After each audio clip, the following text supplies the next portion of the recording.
Are we good? Whenever you're ready. Okay.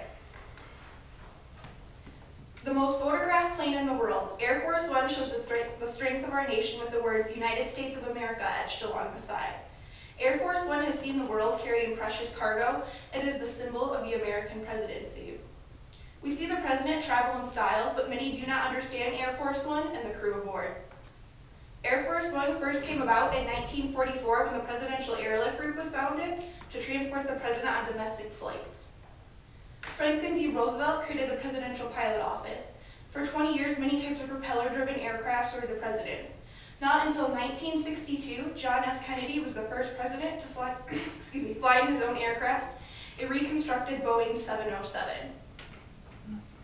The president has two customized Boeing 747s, while the vice president travels in a C-32, which is a smaller version of the Boeing 747. While it is up to the president in which plane the vice president will use, the C-32 is used by cabinet members, high-ranking members of Congress, ambassadors, and the first and second families. This plane is similar to the Boeing 747, however, it is a different interior and is smaller. There is still a fair amount of room for passengers, just not as much.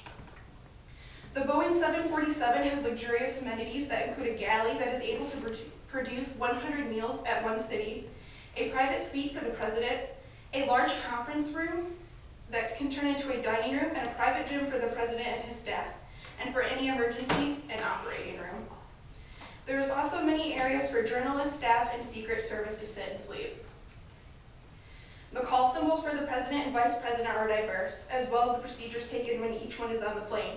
The FAA, Secret Service, and Marines set the standards for certain procedures to be followed.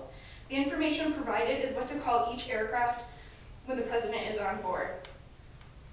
For example, Air Force One, Marine One.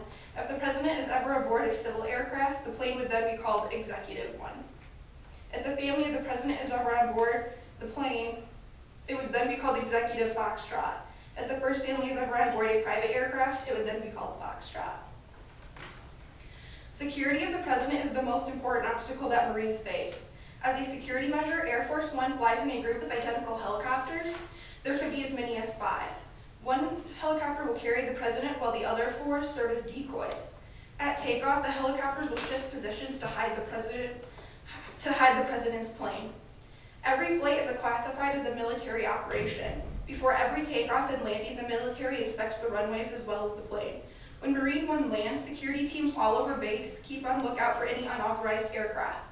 If an unknown aircraft is flying within the no-fly zone, officials have the authority to shoot on site. When the president is in the air, on the ground after a takeoff or landing, the airspace is considered a no-fly zone.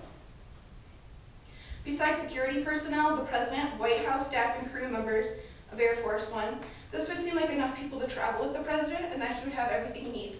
The fact is, there is another Boeing 747 that flies along on special air missions. If the president's first plane breaks down, he has a backup. This other plane usually carries his motorcade and other essential supplies. Air Force One is a flying White House with many capabilities. Other countries feel that Air Force One shows the power of the United States and feel that their leaders should have special air travel as well. Many have tried to replicate Air Force One, but have failed in creating the full